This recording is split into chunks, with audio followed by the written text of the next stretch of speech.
You will have to bring them down to the fairy treasury to be weighed. Where is the treasury? Asked Roland. She turned and gestured to the opening in the ground and the steps down. The treasury is in our world, she said, beneath yours.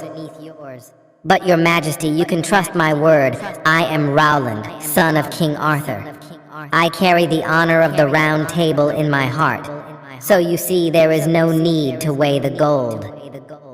Not all those knights were that honest, you know, retorted the queen. If you want to repay the debt, it has to be weighed by the fairy treasury. That's the law. Whose law? My law. All right then. I will take the gold to your underground treasury. Who will lead the way? You shall come with me, said the queen. I'm coming with you, called out Ellen, running forward. No, you're not. It might be a trick. You can't stop me. Titha is my friend, and I will make sure she is released before I return up to the air, she insisted. Let her come too, said the queen. You will both be my honored guests, provided that you are honest. But first, before you enter my palace, you must surrender your sword. Humans cannot carry arms in my palace. That is also my law. One of the fairy knights stepped forward. Roland drew his brother's sword from his side, and then, holding it sideways under the palms of his hands, he presented it to the knight, who then turned and showed it to the queen. I thought you said you were Roland, son of Arthur, said the queen. I am. Then why do you carry this human sword? Where is Excalibur? Excalibur is with my brother Benedict, who is also a son of Arthur, replied Roland. Why did you let it out of your sight? Merlin entrusted the famous fairy sword to you, not your brother. How do you know that? Because it is a fairy sword and is our property. It was lent to Merlin by my sister, the Lady of Avalon. She did so without my permission. Well, I did not bring it, your majesty. I see that you are cunning like your father. Well, now, we shall descend.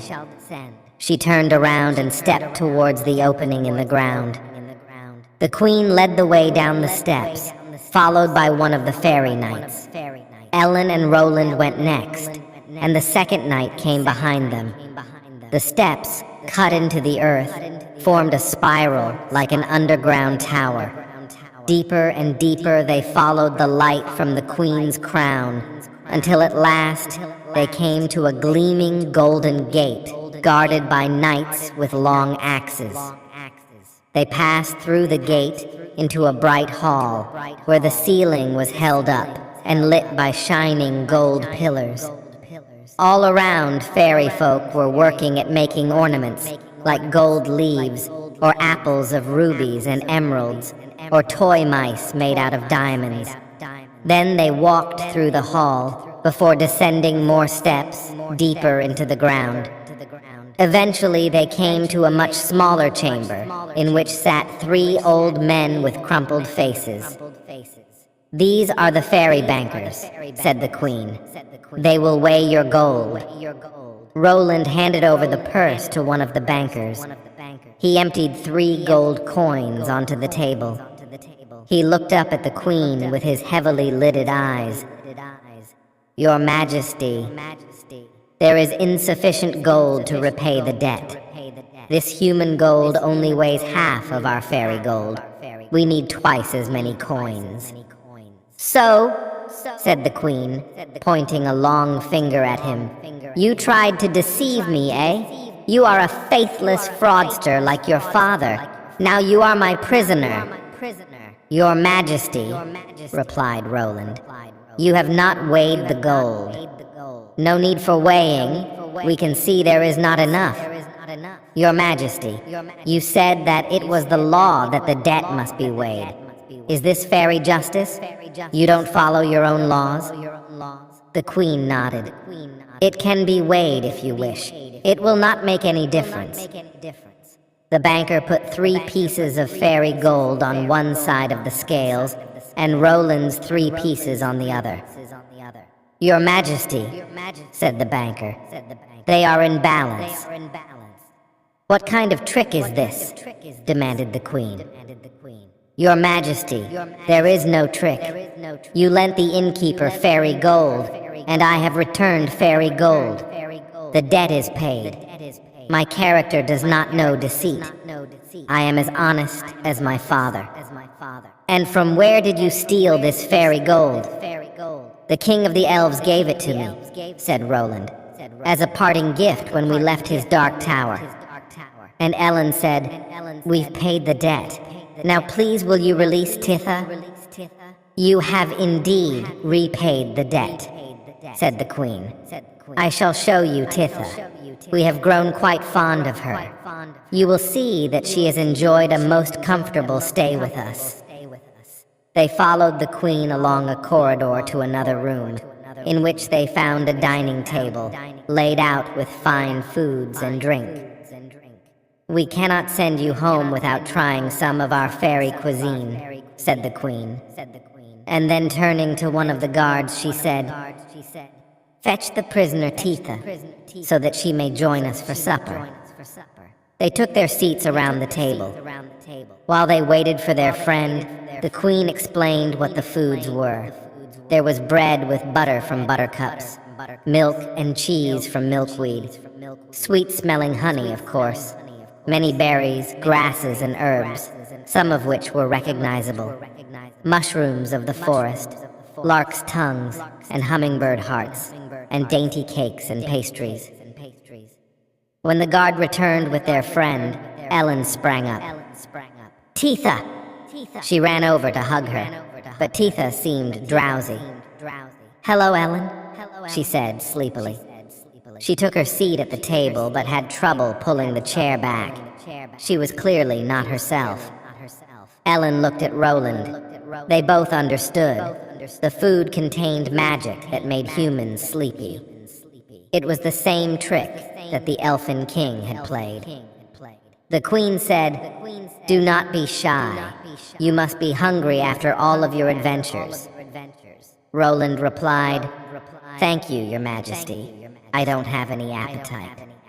Come, a growing boy like you needs to eat if you want to be strong and fight off your enemies. And Ellen, adopting a sisterly tone, said, Roland, have you been a good boy and taken your tonic today? Tonic?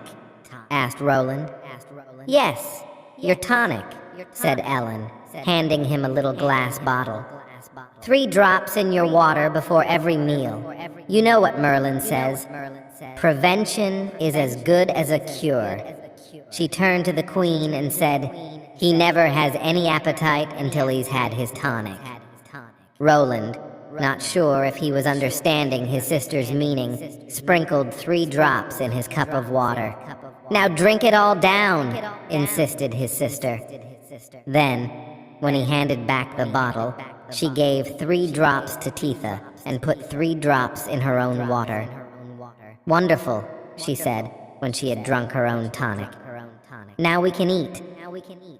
She reached out and put some of the food on her plate. Roland followed her cue.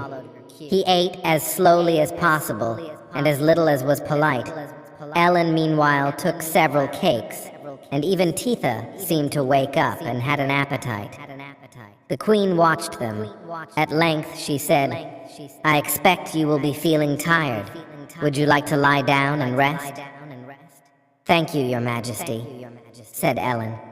But it's time for us to be going. Titha's father and our brothers will be worried on our account. Yes, we are ready to leave now, said Roland. But you look so sleepy, said the Queen, and it's well past bedtime. Your Majesty, said Roland, I have never felt so wide awake. We have paid the debt of fairy gold. Now let us be on our way. You gave your word that we would be in no danger. Well, said the Queen, I am surprised by your attitude. Guard, escort these young humans back up to the human world.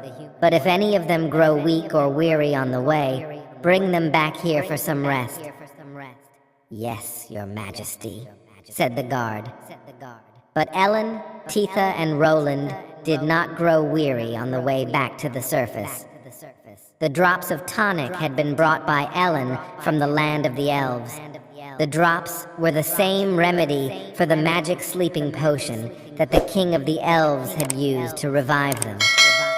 And so, Titha was joyously reunited with her father, and Ellen and Roland told their brothers a most interesting true-life fairy tale.